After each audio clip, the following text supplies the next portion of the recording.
ఈ వీడియోలో non math స్టూడెంట్స్కి మ్యాథమెటిక్స్ బ్యాక్గ్రౌండ్ లేనటువంటి వారికి దీర్ఘచతురస్రం యొక్క బేసిక్స్ను వివరిస్తున్నాము. ఈ దీర్ఘచతురస్రానికి సంబంధించినటువంటి సూత్రాలు, లెక్కలను ఇక్కడ స్టెప్ బై స్టెప్ ఇక్కడ ఎక్స్ప్లెయిన్ చేస్తాము. వీటికి సంబంధించినటువంటి ప్రశ్నలు చాలా కాంపిటేటివ్ ఎగ్జామ్లలో అడుగుతూ ఉంటారు. అలాగే మ్యాథమెటిక్స్ అకాడమిక్ పరీక్షలలో ఈ యొక్క దీర్ఘచతురస్రానికి సంబంధించిన ప్రశ్నలను ఎక్కువగా అడుగుతూ ఉంటారు. ఇక్కడ చూడండి, దీర్ఘచతురస్రానికి 4 భుజాలు అనేటివి ఉంటాయి. దీనిని ఇంగ్లీష్లో రెక్టాంగులర్ అని అంటారు. ఈ 4 భుజాలు ఉంటే ఇందులో 2 పొడవులు, 2 వెడల్పులు. ఈ 2 పొడవులు అంటే పొడవుని ఎలతో సూచిస్తాము, పొడవు. అలాగే ఇది పొడవు. ఈ 2 పొడవులు, ఈ 2 పొడవులు సమానంగా ఉంటాయి. అలాగే ఈ 2 వెడల్పులు సమానంగా ఉంటాయి. వెడల్పుని బీతో సూచిస్తారు. బి అంటే బిత్. అలాగే తెలుగులో ఇక్కడ రాస్తున్నాను వెడల్పు. ఈ యొక్క దీర్ఘచతురస్రాన్ని రెక్టాంగులర్ అని అంటారు.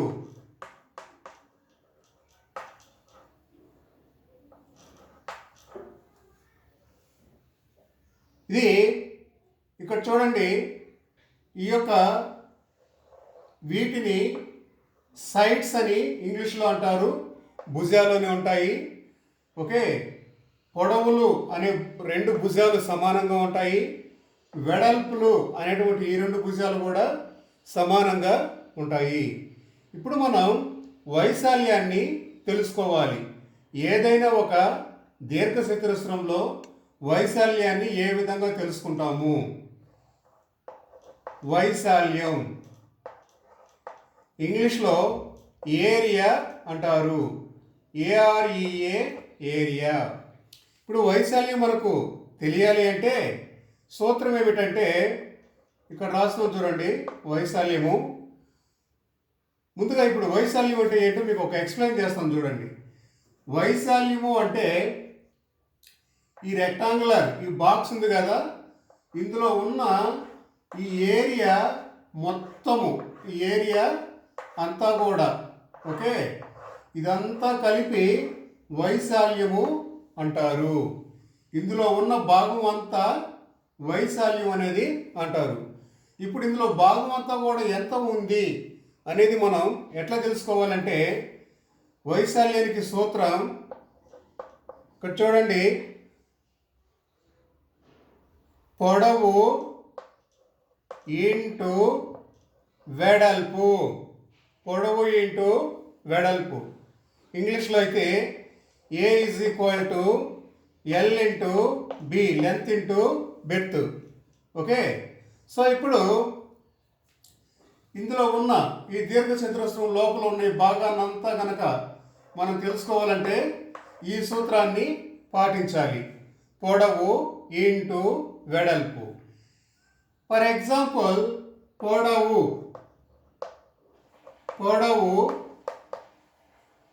4 సెంటీమీటర్స్ లేదా 6 సెంటీమీటర్లు అనుకుందాం. పొడవు 6 సెంటీమీటర్లు. అలాగే వెడల్పు 4 సెంటీమీటర్లు. ఓకే, పొడవు అనేది వెడల్పు కన్నా కూడా ఎక్కువగా ఉంటుంది. కాబట్టి ఇప్పుడు ఒక పొడవును ఇచ్చినట్లయితే రెండో పొడవు కూడా అంతే విలువ కలిగి ఉంటుంది, అంటే అంతే కొలతను కలిగి ఉంటాయి. 2 పొడవులు సమానంగా ఉంటాయి. ఈ 2 వెడల్పులు సమానంగా ఉంటాయి. ఇప్పుడు వైశాల్యం ఈ సూత్రం ప్రకారంగా, ఫర్ ఎగ్జాంపుల్ ఇక్కడ ఈ దీర్ఘచతురస్రంలో ఒక పొడవు 6 సెంటీమీటర్లు అనుకున్నాము, ఒక వెడల్పు 4 సెంటీమీటర్లు అనుకున్నాము. దీని ప్రకారంగా 6 ఇంటూ 4, 4 ఆర్ల 24 సెంటీమీటర్లు. ఇక్కడ సెంటీమీటర్లు ఇస్తే సెంటీమీటర్లు, మీటర్లు ఇస్తే మీటర్లు. ఓకే, ఈ విధంగా వస్తుంది. నేను ఈ వీడియోలో బేసిక్ మాత్రమే వివరిస్తున్నాను. ఈ బేసిక్స్ అంతా చెప్పిన తర్వాత వీటికి సంబంధించినటువంటి ఎగ్జామ్స్ను అంటే ప్రశ్నలను ఎగ్జామ్లో ఏ విధంగా అడుగుతారు అంటే చాలా కొంచెం కష్టంగా క్రిటికల్గా ఉండేటువంటి ప్రశ్నలను సులువుగా ఎలా సాల్వ్ చేయాలో తర్వాత వీడియోలో మీకు వివరిస్తాము. ఇది బేసిక్స్. ఒక దీర్ఘ చతురస్రంలో వైశాల్యాన్ని ఏ విధంగా తెలుసుకోవాలి అంటే పొడవు ఇంటూ వెడల్పు. ఓకే, ఆ దీర్ఘ చతురస్రం యొక్క ఒక పొడవు ఇంటూ వెడల్పు ఈ మల్టిప్లికేషన్ చేస్తే దాని యొక్క వైశాల్యం అనేది మనకు తెలుస్తుంది. వైశాల్యం అంటే ఈ దీర్ఘ చతురస్రంలో ఉన్నటువంటి ఈ భాగము అంతర్భాగం. ఓకే, ఈ భాగాన్ని అంతా కూడా వైశాల్యము అంటారు. దీనిని ఇంగ్లీష్లో ఏరియా అంటారు. ఇప్పుడు పెరిమీటర్ గురించి ఎక్స్ప్లెయిన్ చేస్తాను. పెరిమీటర్ అంటే చుట్టుకొలత.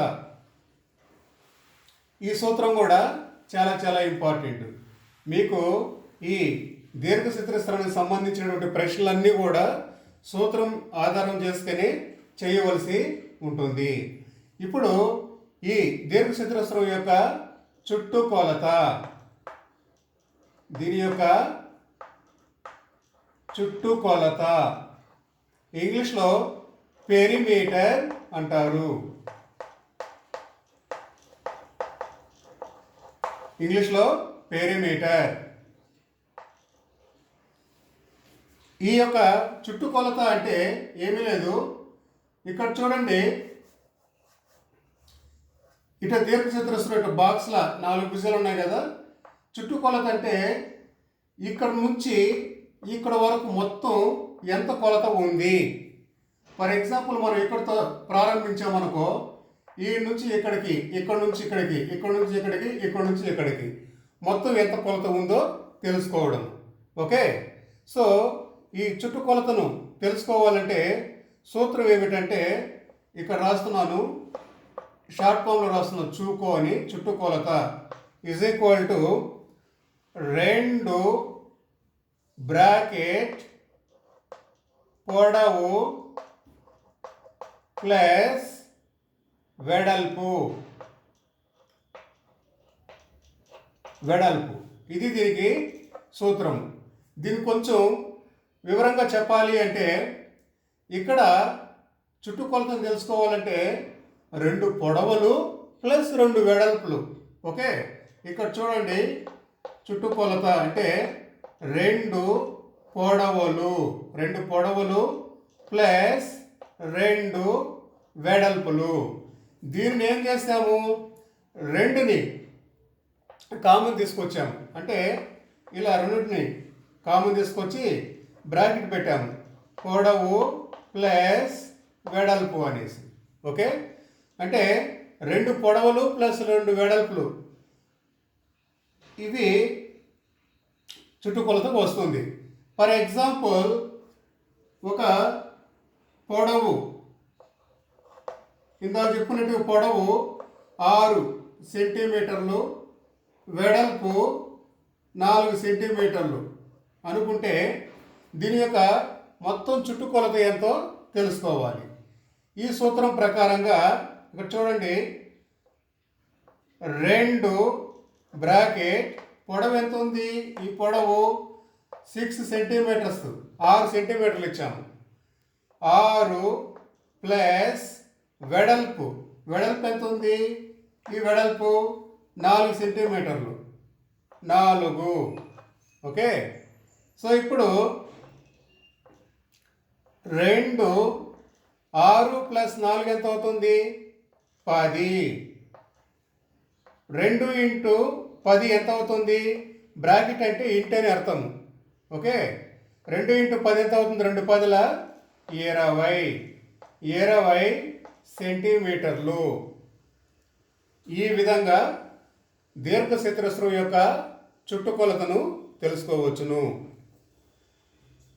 దీనిని ఇంగ్లీష్లో పెరిమీటర్ అంటారు. కొన్ని ఎగ్జామ్లలో తెలుగులో అడగకుండా డైరెక్ట్ ఇంగ్లీష్లో ఒక రెక్టాంగులర్ యొక్క పెరిమీటర్ తెలుసుకోండి అడిగినప్పుడు ఈ విధంగా 2 బ్రాకెట్ పొడవు ప్లస్ వెడల్పు. ఓకే, ఇలా వేసి ఈ విధంగా సూత్రాన్ని అనుసరిస్తే మనకు దీని యొక్క చుట్టుకొలత అనేది తెలుస్తుంది. చాలామంది non math students, mathematics background లేని వారు చుట్టుకొలత అంటే ఏంది, అలాగే వైశాల్యం అంటే ఏంటో కన్ఫ్యూజ్ అయిపోతారు. వైశాల్యం అంటే ఇందాక మీకు చెప్పినట్టుగా ఈ లోపల ఉన్నటువంటి ఈ భాగం అంతా ఇప్పుడు రెక్టాంగిల్ అన్నామంటే ఈ లోపల ఉన్న ఈ షేప్లో ఉంది కదా, ఈ లోపల ఉన్న ఈ భాగం అంతా కలిపి రెక్టాంగులర్ అంటారు. ఓకే, అదే మీన్ ఏరియా అంటారు, వైశాల్యము అంటారు. ఈ మొత్తం లోపల ఉన్న ఏరియా మొత్తాన్ని కలిపి వైశాల్యము అంటారు.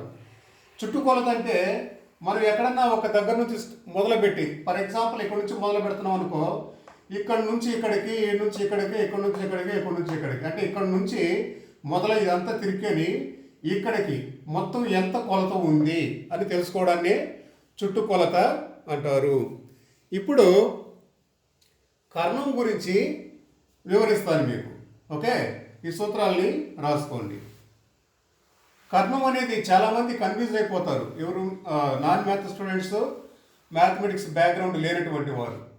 ఇది కర్ణము అంటే ఇక్కడ చూడండి, ఇక్కడ ఒక రెక్టాంగులర్, ఒక దీర్ఘ చతురస్రం ఉంది కదా, ఈ పాయింట్ నుంచి ఈ పాయింట్కి ఉన్న దూరము, దీనిని కర్ణము అంటారు. చక్కగా ఓకే, ఇక్కడ నుంచి ఇక్కడకున్న దూరాన్ని కర్ణము అంటారు. ఇంగ్లీష్లో అయితే డయాగనల్ అంటారు. కర్ణము ఇది చాలా చాలా ఇంపార్టెంట్. వీటి గురించి ఎక్కువ ప్రశ్నలు కూడా అడుగుతుంటారు. ఈ సూత్రాలు తెలుసుకోండి, తర్వాత మీకు ఆ ప్రశ్నలు ఎలా సాల్వ్ చేయాలో వివరిస్తాను. ఓకే, ఇంగ్లీష్లో డయాగనల్ అంటారు. మరి కర్ణం యొక్క పొడవును తెలుసుకోండి అని ప్రశ్న అడిగారు అనుకోండి, దానికి సూత్రం అనేది తెలియాలి. కర్ణం యొక్క పొడవు, నేను షార్ట్ ఫామ్లో రాశాను. కా అంటే కర్ణము, పో అంటే పొడవు. కర్ణం యొక్క పొడవుకి సూత్రము is equal to square root of పొడవు స్క్వేర్ ప్లస్ వెడల్పు స్క్వేర్. పొడవు స్క్వేర్ ప్లస్ వెడల్పు స్క్వేర్, ఇది దీనికి సూత్రం. ఓకే, సో ఇక్కడ చూడండి, దీనిని ఇంగ్లీష్లో డయాగనల్ అంటారు. దీన్ని ఇట్లా కూడా రాసుకోవచ్చు. D is equal to root of L square plus B square, breadth square, ఇలా రాసుకోవచ్చు. ఇప్పుడు ఈ యొక్క ఎగ్జాంపుల్ని పరిశీలించినట్లయితే, పొడవు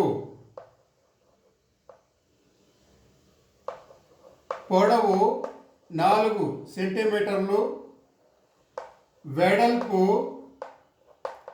3 సెంటీమీటర్లు అనుకుందాము. ఓకే, ఈ దీర్ఘచతురస్రం యొక్క పొడవు ఎగ్జాంపుల్కి 4 సెంటీమీటర్లు, ఈ దీర్ఘచతురస్రం యొక్క వెడల్పు ఎగ్జాంపుల్కి 3 సెంటీమీటర్లు అనుకుంటే, ఈ కర్ణం యొక్క పొడవు ఎంతో తెలుసుకోవాలి. కర్ణం యొక్క పొడవు అంటే ఈ పాయింట్ నుంచి ఈ పాయింట్కి ఉన్నటువంటి దూరము, ఇక్కడ నుంచి ఇక్కడ వరకు ఉన్న దూరము ఏ విధంగా తెలుసుకుంటామంటే ఈ సూత్రం ప్రకారంగా. ఇక్కడ చూడండి, డి ఈజ్ ఈక్వల్, డి అంటే డయాగనల్, కర్ణం అని.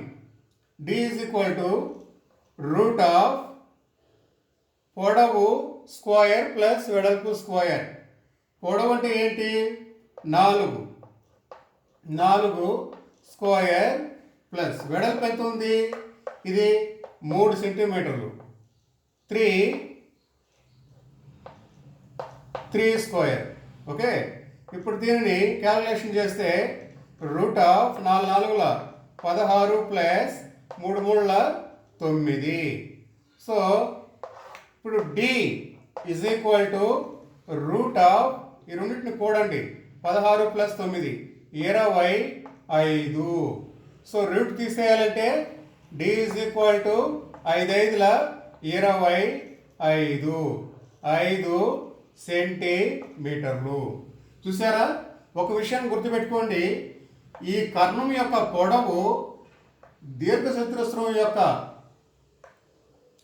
పొడవు కొలత కన్నా ఎక్కువగా ఉంటుంది, అలాగే వెడల్పు కొలత కన్నా కూడా ఎక్కువగా ఉంటుంది.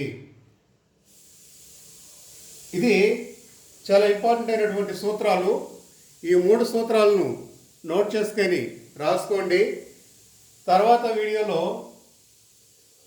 ఎగ్జామ్స్కి వీటి మీద ఎటువంటి ప్రశ్నలు అడుగుతారు, కష్టంగా అడిగిన ప్రశ్నలు సులువుగా ఏ విధంగా సాల్వ్ చేయాలి, ఇవన్నీ కూడా నేను ఎగ్జామ్ పాయింట్ ఆఫ్ వ్యూలో ఎక్స్ప్లెయిన్ చేస్తాను. ఎందుకంటే బేసిక్స్ రాకుండా మీరు డైరెక్ట్గా అంటే ఎగ్జామ్లో అడిగే ప్రశ్నలు సాల్వ్ చేయడం అనేది కన్ఫ్యూజ్ అవుతారు. ఓకే, ఆల్రెడీ నేను చతురస్రం గురించి కూడా బేసికల్గా ఎక్స్ప్లెయిన్ చేస్తున్నాను. ఆ వీడియో ఎవరైనా చూడకపోతే చూడండి.